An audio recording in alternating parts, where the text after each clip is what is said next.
Hello, so welcome to another video. Today I've got a mysterious package that's been delivered to me via Reebok. So any of you who know me personally will know that I do CrossFit. It's something that I started doing last year in April. It's just kind of changed my life really. It's made me more active, more healthy. It's given me a whole new group of friends and a whole new set of things to buy. So today we are going to be doing kind of an unboxing and kind of first impressions of the item that I have here, which is Rich Froning's own Reebok RF1s. So what I'm going to do now is I'm going to pick up the camera and we're going to go hands-on as I open up all the packaging and kind of have a little quick look at it. And then after that I will try them on and we'll talk about the fit and the feel of them, and I will compare them to the other Reebok CrossFit shoe, the Nano 8.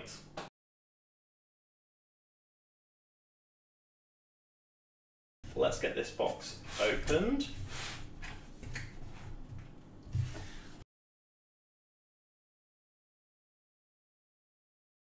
Got two cats and they're both been desperate to get in here all day, but they had to wait for this unboxing. And I'm not going to lie, I was pretty desperate to get in here too. So, here we are.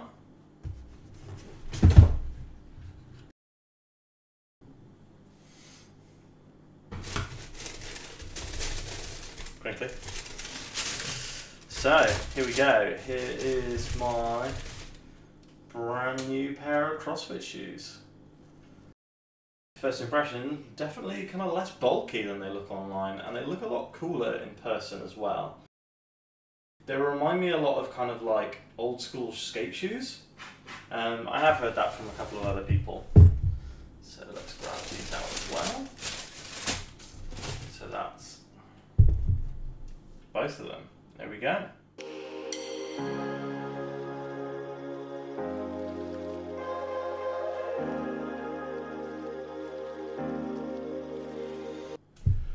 Now we've got the shoe out of the box, let's have a little look at the construction of the shoe, and then I will give it a try on and I'll see how it fits. So first off, if you can see on the front of the Froning, it has kind of a mesh fabric instead of the flex weave that you would see on the standard Nano 8. This is my pair of red Nano 8s. I've had these for about 6 months. This is the pair that I probably use the least because they clash with other clothes that I'm wearing when I wear them. So I tend to only really wear the red ones when I'm wearing specific sets of gym wear. You shouldn't really care too much about what you look like at the gym, but I don't want to wear like bright red and then like completely and utterly clashing colours like yellows. So yeah, obviously I'm very vain. The side of the shoe is kind of, I think it's like a TPU style. It's quite flexible, like a lot more flexible than it looks. This stuff here, the kind of spreadsheet covered stuff. So yeah, it's a lot more flexible than it looks, and the shoe in and of itself has quite a bit of flex in the front. Obviously it needs to be worn in, so it's not going to be anywhere near like my Nanos who are there, but to be fair to them, the Fronings are not far off how the Nano feels. The sole is also a lot different, so if you look at the sole of the Nano, pardon the like gum I think that might be stuck on there, just I'll have to clean these off afterwards. So if you look at the differences, so the sole of the Nano is completely flat with a very light kind of tread on it, whereas if you look at the Froning, it's actually ridged, so it's kind of like a walking shoe, which is super interesting. The big difference that I can see in terms of just the construction and the style is this, which is an elastic strap that is on top of the tongue. Now Rich Froning likes to wear his shoes untied, and this elastic strap basically keeps them from flying off in the majority of movements. So obviously if I was doing something that had like a trip hazard, I definitely wouldn't want to do that, so like a box jump or Movements where you were jumping and landing, I would definitely want these tied. Running, I'd probably want these tied to be able to go as fast as I wanted without really worrying about like tripping or falling. But for something like a deadlift, or if I was just doing a kind of basic barbell movements or like stuff like that, or rowing, I would probably be fine to just have them using the elastic strap and with the laces untied. I prefer untied laces on my trainers. You can't really wear nanos untied, at least I've never really found a way for them to be comfortable untied, so that'll be a nice change.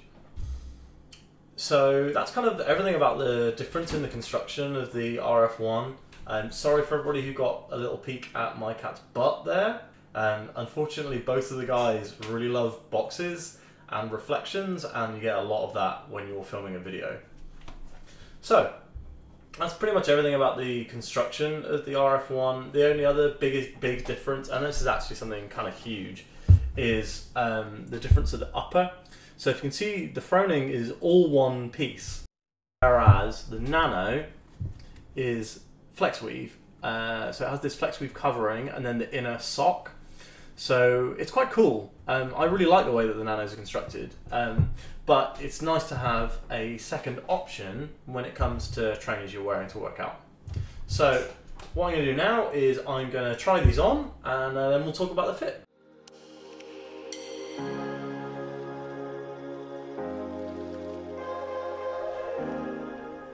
So as you can see, they fit pretty good. They look nice on the leg. I'm wearing them with jeans now because I'm not working out today. I'm really happy with the fit of these shoes so far. Pretty comfortable to do a movement like a squat in. And yeah, they're just really comfy on the foot. One of the things that I found the first time I put on the Metcon 4s was that they felt like awful on the foot. They were good for like any sort of barbell workout, stuff like that, but they felt pretty uncomfortable on the foot, and I never really wanted to wear them. I can see myself wanting to wear these. I'm still not sold on the style and the look of the shoe, but I do really like how they fit. So I'll be really interested to try a workout in these, and I will give you my impressions on these post-workout after I've done a few in them.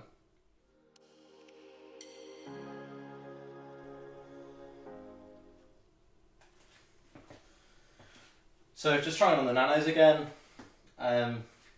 Yeah, basically the comfort level is very, very similar.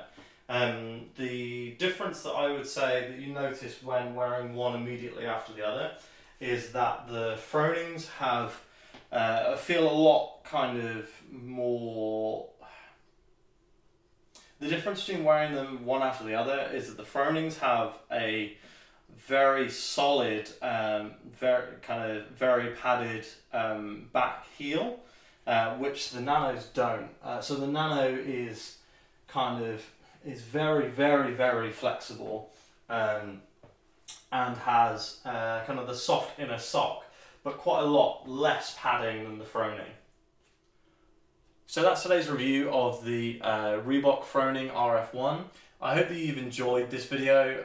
If you have, maybe leave a comment. I'm happy to answer any questions that are placed in the comments at this point, because I'm only getting one or so a video.